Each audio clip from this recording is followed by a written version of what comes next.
আপনারা দেখছেন না, খবর তো আপনারাই করছেন। মুর্শিদাবাদের পরিস্থিতি কি, এসএসসির এই যে শিক্ষক শিক্ষিকা তাদের পরিস্থিতিটা কি, আজকে 26,000 মানুষের চাকরি চলে গেল।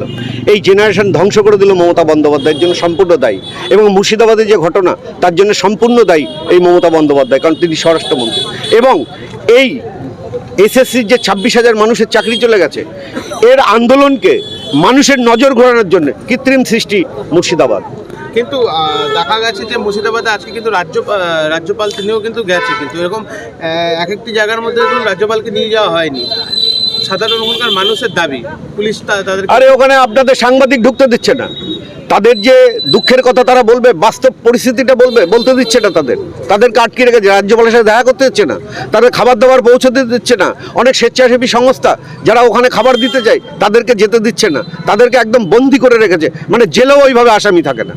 কিন্তু সিপিএম এর তরফ থেকে তারা বলছে যে এটা তৃণমূল আর বিজেপির কাজসাজি। আরে সিপিএম হলো তৃণমূলের দালাল, সিপিএমকে এখন প্রমোট করে রেখেছে পয়সা দিয়ে তৃণমূল, দালাল একটা। এই জায়গায় বলা হচ্ছে যে বিএসএফ নাকি লোককে ঢুকিয়ে পুরোটাই একটা সাজিয়েছে ঘটনাগুলো। কত বড় অপদার্থ বাংলার মুখ্যমন্ত্রী, যে বিএসএফের জন্য আমরা নিশ্চিন্তে ঘুমিয়ে রয়েছি, নিশ্চিন্তে ঘুমাই, নিশ্চিন্তে থাকি, অতন্ত্র প্রহরীর মতো পরিবার ছেড়ে যারা বর্ডার পাহারা দিচ্ছে তাদের উপর আঙুল তুলছে। উনি তো ভারতবর্ষের সংবিধানও মানে না, কিছুই মানে না, ওনার কথা আর কি বলবো। উনি এটা বাংলাদেশ 2 করতে চাইছে। মুখ্যমন্ত্রী সব তো দায় তো কেন্দ্র সরকার দিকে ঢাল দিয়ে দিচ্ছেন, কেন্দ্র সরকার বুঝবে ব্যাপারটা, কিন্তু রাজ্যের মুখ্যমন্ত্রী কি না, এই রাজ্যটা কে চালায়? কেন্দ্র সরকার চালায়। এই রাজ্য কে চালায়? মমতা বন্দ্যোপাধ্যায় চালায়, তাই উনাকে নিতে উনিই করিয়েছে, উনিই দায়ী এর জন্য। কিন্তু মুখ্যমন্ত্রী আবারও একটি কথা বলেছে, বিএসএফ গুলি চালিয়েছে, বিএসএফ এর নয় পুরোপুরি দোষটা, যার জন্য তো আমরা এনআইএর তদন্ত চাইছি। উনি যে বলছেন বিএসএফ গুলি চালিয়েছে, এনআইএর তদন্ত করুক না। উনি কেন করতে দিচ্ছে না? উনি সত্য উদ্ঘাটন হয়ে যাবে, কেন উনি করতে দিচ্ছেন না? যারা ঘর ছাড়া হয়েছে তারা বলছেন রাষ্ট্রপতি শাসন, আপনি কি বলছেন? ঠিকই বলেছে, শুধু তারা নয়, বাংলার মানুষ চাইছে রাষ্ট্রপতি শাসন। কারণ এই পুলিশের দ্বারাই হবে না, কারণ এই পুলিশের মেরুদণ্ড নেই।